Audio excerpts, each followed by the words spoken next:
আমাকে ডাক্তার দরকার নাই, ছাত্র দরকার নেই। আগে যেরকম আসলে ওরকম থাকলেই ভালো। দেশ আর ধ্বংসপথে যেতেছে।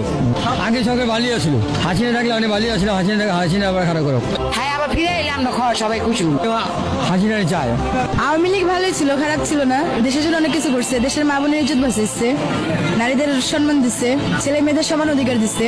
তাহলে ওই হিসেবে আমাদের হাসিনাই বালা, ওই শৈলাচারী বালা। হাসিনারই চাই আবার, আমরা হাসিনারই চাই, এটি আমার বক্তব্য। আমরা তো হাসিনার সময় ভালো আসল দেয়া যায় অনেক। ভালো হাসিনার সময় তো আমরা এত দামদা জিনিস খাই নাই, আর এত কষ্ট করি নাই। আগে অনেক ভালো ছিলাম, বর্তমানে ভালো নাই। ডিজিটাল বাংলাদেশ দেখতে চাই। আমরা আগের রাজনীতি যে করছে, যে শেখ হাসিনা প্রধানমন্ত্রীর, যে শেখ মুজিবের মেয়ে শেখ হাসিনা, ওনারই দরকার। দেশ চালাইলে উনাই চালাই পারবো, অন্য কেউ চালাই পারবো না। হ্যাঁ, অবশ্যই আগে ভালো ছিলাম। আগের চাইতে এখন দেশটা খুবই একটা নিরাপত্তাহীনতায় ভুগছে আমার মনে হয়। আওয়ামী লীগ সরকারের আমলে কোথাও মনে করেন এই নিরাপত্তাহীনতায় ভুগি নাই। দেশ স্বাধীন হয়েছে কিনা এটা তো সঠিক বলতে পারি, এখনো পর্যন্ত বলতে পারি না, কিন্তু আগে ভালো ছিলাম। আমি যতটুকু বলতেছি, আগেই ভালো ছিলাম।